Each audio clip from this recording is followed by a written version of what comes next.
इस तरह का माहौल क्रिएट करके आप देख रहे हैं, तमाम आपने कवरिंग की होगी कि कैसे बैरिकेड किए जा रहे हैं रास्ते, कैसे कीले, बड़े बड़े मोटे मोटे कीले लगा दिए गए और शंभू बॉर्डर पे तो आंसू गैस के गोले छोड़े जा रहे हैं, पुलिस द्वारा लाठीचार्ज किया जा रहा है, हवाई फायरिंग की जा रही है। तो वो साफ तौर पे एक चीज तो स्पष्ट बता रहे हैं कि सरकार डर गई है। सरकार को ऐसे बैरिकेडिंग नहीं करनी चाहिए थी, सरकार को किसानों का खुले दिल से स्वागत करना चाहिए था। जिस तरीके से आप देखो साहब, धारा 144 लगाने की क्या जरूरत थी? इससे तो किसानों के साथ साथ जो दिल्ली की जनता है वो भी परेशान हो रही है। चुनावी एक बात देखो जी, परीक्षा का माहौल है, एग्जाम होने वाले हैं 10वीं 12वीं के बच्चों का, तो उनका भी देखो ना, उनको कितनी परेशानी होगी। सिर्फ अपनी जिद में आके इस तरह का काम सरकार को नहीं करना चाहिए। सरकार को इनकी बात जो है काफी पहले ही मान लेनी चाहिए थी। और मुझे ऐसा लग रहा है कि सरकार ने इस समय आ पाएंगे और किसानों ने भाई साहब आए भी, यहाँ रुके भी, जमे भी और मोदी जी से माफी भी मंगवाई।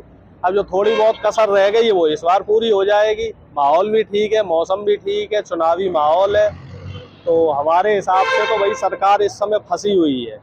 सरकार फंस गई है पूरी तरीके से। सरकार डर गई है, सरकार डर गई है और हमारे जनरल डायर साहब जो है वो भी डरे हुए हैं। इसी वजह से सरकार ने पुलिस को आगे कर दिया है। में जाने की परमिशन दी थी तो नुकसान भी हुआ था उस टाइम, गवर्नमेंट का काफी प्रॉब्लम भी हुई थी, उसको देखते हुए नहीं जाने दिया जा रहा होगा। नहीं तो इसमें सरकार को एक बार बातचीत तो करनी चाहिए थी। तो 3 साल 4 साल हो गए, 4 साल से आपने बात क्यों नहीं की? भाई किसान तो बात करके हल निकालना चाह रहा था। पहले भी 11 दौर 12 दौर की वार्ता हुई थी, उसमें भी कोई फैसला नहीं हुआ। अब 3 साल से वार्ताएं चल रही है और हमें ये नहीं समझ में आ रहा है कि इतनी वार्ताएं करने की क्या जरूरत है। यस और नो बोलो ना।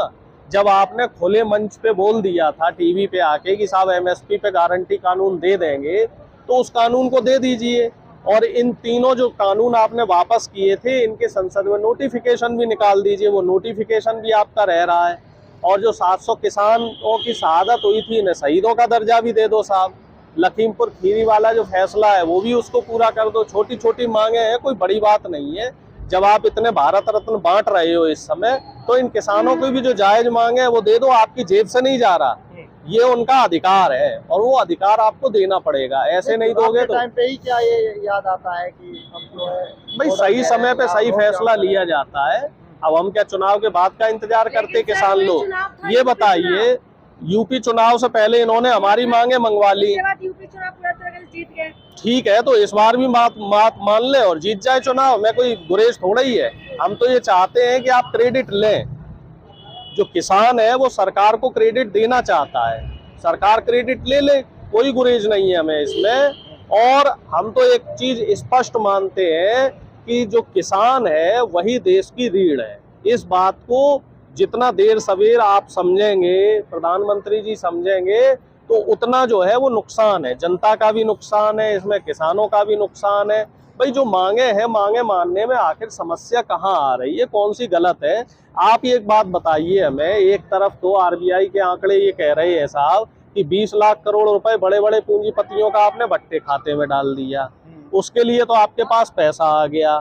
बड़े बड़े पूंजीपतियों को आप जो कौड़ियों के मॉल में लोन दे रहे हो, उन्हें बिजनेस करने के लिए व्यापार में सब्सिडी दे रहे हो, सहूलियतें दे रहे हो, अंबानी जी अडानी जैसे लोगों को। और किसानों को जो फसल उगा रहा है उसकी वाजिब कीमत भी नहीं दे रहे। पिछली साल तो इन्होंने एक गलत काम और कर दिया। रूस और यूक्रेन के युद्ध में हमारे देश से गेहूं की फसल की अच्छी डिमांड हो रही थी, तो मोदी जी ने वो आयात भी बंद करवा दिया कि कहीं यहाँ किसान को अच्छी कीमत ना मिल जाए। तो सरकार का जो रवैया है और सरकार की जो नीयत है वो नीयत खराब है साहब। इसी वजह से जो है किसान मजबूर हुआ है, नहीं तो घर छोड़ के कौन आना चाहता है? आपके कहने से आपको ये क्यों लगता है कि सरकार किसान विरोधी है? क्योंकि वो तो लगातार किसान के लिए काम करे, अभी भी गन्ने पे 20 पैसे बढ़ाए। नहीं, आप ये बताओ जी, महंगाई कितनी बढ़ गई? जो 20 पैसे बढ़ाए हैं या जितना भी 20 रुपए जो बढ़ाए हैं एक कुंटल पे, तो उस हिसाब से महंगाई भी तो बढ़ गई। चीनी आपकी 25 रुपए होती थी, अब 42 रुपए हो गई। तो उस प्रपोर्शन में आप जो है महंगाई, गन्ने की कीमत बढ़ाओ।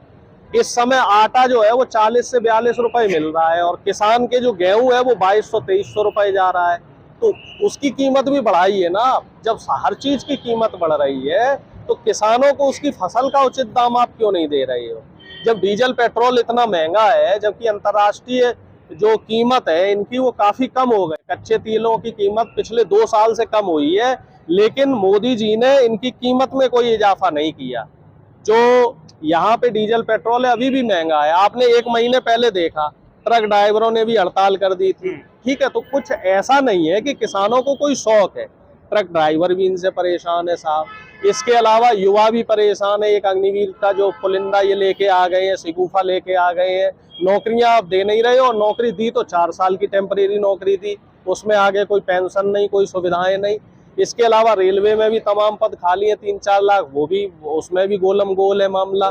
तो सरकार की चीजें जो है वो हमारी समझ में नहीं आ रही है, आखिर जो मोदी जी है वो क्या करना चाह रहे हैं। और रही बात 2014 की, तो 2014 में हमें ऐसा लग रहा है, 2024 में हमें ऐसा लग रहा है कि मोदी जी जो 400 कह रहे हैं, कहीं ऐसा ना हो कि बीजेपी के जो सांसद हैं उनकी जमानतें भी जब्त हो जाएं, क्योंकि पाप का घड़ा भरने में समय नहीं लगता।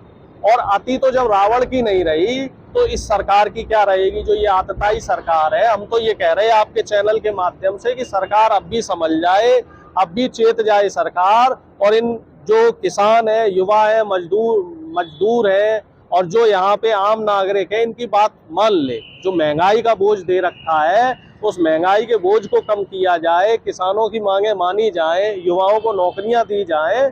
जिस काम के लिए सरकार बनी है वो काम करे ना। सरकार कोई पूंजीपतियों की जेब भरने के लिए थोड़ी बनी है, सरकार आम जनता के लिए बनी है, तो आम जनता के लिए काम कीजिए। बीजेपी की आपने बात की, बीजेपी कांग्रेस के विधायक, कांग्रेस को अपने ही विधायकों को भरोसा नहीं है जो हैदराबाद में शिफ्ट कर दिया अभी बिहार सरकार को लेकर। देखिए ऐसा है, अगर हम तो आप कांग्रेस की बात तो कर रहे हैं साहब, आप बीजेपी की भी बात कीजिए ना, कि बीजेपी ने और जदयू ने, अगर इनको इतना ही भरोसा था 400 पार का, तो जदयू में जो मुखिया थे उनके नीतीश कुमार जी, उनके ऊपर इतना दबाव क्यों डाला, उनकी फाइलें क्यों निकाली सीबीआई और ईडी के पास? उन्हें मजबूरी बस ही तो वापस जाना पड़ा। और दूसरी बात झारखंड की देख लो, झारखंड में एक बात, मेरी बात पूरी हो जाने, मेरी बात पूरी हो, अरे मेरी बात तो पूरी हो जाने दीजिए।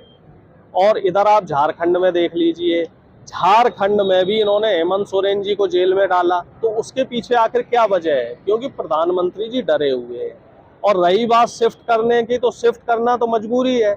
उनको बिहार में रखेंगे तो कल देखा ना, आरजेडी के 3 विधायकों को इन्होंने तोड़ लिया, तो ये मजबूरी बन जाती है। क्योंकि बीजेपी तो राजनीति की सारी मान मर्यादाएं जो है सारी, जो अरे अपनी मर्जी से नहीं जा रहा है कोई साहब, अपनी मर्जी से नहीं जा रहा है कोई, उनको जबरदस्ती ले जाया जा रहा है, डरा के, धमका के, पुलिस का डर दिखा के, सीबीआई का डर दिखा के, जान की धमकी दे के।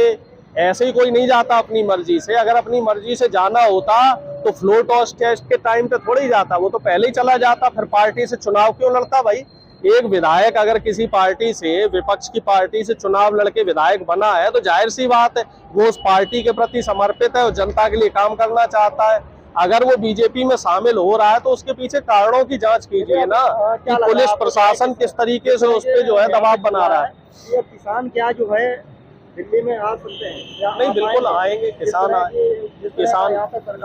नहीं किसान आएंगे, और ये आंदोलन बड़ा रूप लेगा, और आने वाले समय में कहीं ना कहीं मोदी जी की परेशानियां बढ़ेंगी।